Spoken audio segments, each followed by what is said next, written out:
नंदा का ते CCTV footage check करायला सांगितलं होतं ते केलं का? हो आहे माझ्या लक्षात. मी आता केबिनमध्येच जात होते. आपल्या घरातलंच कोणाचं कारस्थान असेल ना तर मी सोडणार नाही. ते सगळं आपण नंतर बघू, पण आधी तो खरबेदी कोण आहे हे कळायला पाहिजे. तो पकडला जाईल, नक्की पकडला जाईल. श्रावणीच्या बोलण्यात काही तथ्य असं मला नाही वाटत विश्वंभर. हो, पण शहानिशा तर करायला हवी ना. हो तेही आहेच म्हणा. साहेब,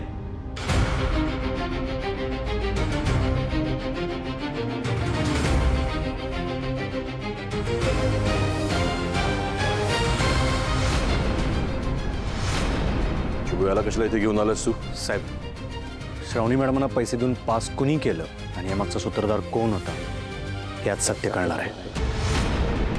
श्रावणी,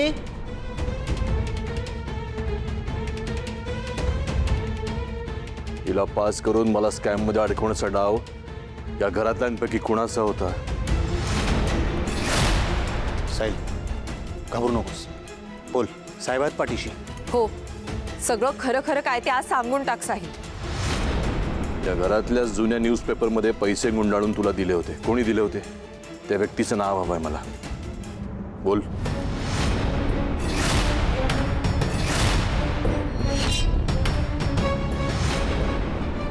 साहेब, ह्या घरातलं कुणी बी नव्हतं.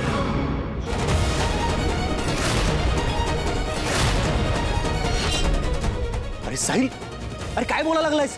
तो न्यूजपेपर याच घरातला होता हे सिद्ध झालंय. तर मग तू काल म्हणला होतास मी खरं खरं सांगेन. साहिल, तू घाबरू नकोस. तू फक्त नाव सांग. नाही साहेब, हे समज खोटं आहे. तो पेपर मी रद्दीवाल्याकडून विकत घेतला होता. या घरातलं कुणी बी मला पैसे दिले नव्हतं. साहिल, काय नाटकं करायलायस? खरं खरं बोल. शुभू, सोड त्याला. असा कायदा हातात घेता येत नाही. सोड. साहिल सांग. साहिल, शुभो,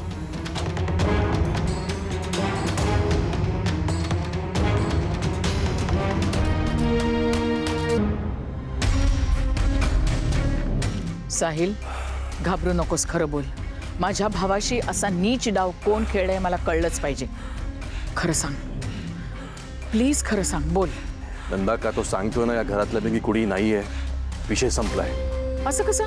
या घरातून पैसे कोणी दिलेत हे आपल्याला कळायला नको? साहेब, मला एका अनोळखी नंबरवरून फोन आला होता. सांगितलेल्या ठिकाणी पैशाचं पाकिट ठेवलं होतं. त्या ठिकाणी मी गेलो आणि ते पैशाचं पाकिट घेतलं. आता ते पाकिट कुणी ठेवलं होतं ते मला काही बी माहित नाही. ठीक आहे, पुढची चौकशी पोलीस करतील, पण आपल्या घरातल्यांपैकी कुणी नाहीये मला एवढं पुरेसं आहे. तुमच्या सहकार्याबद्दल धन्यवाद. ठीक आहे साहेब, आम्ही तपास चालू ठेवतो. चला याला घेऊ.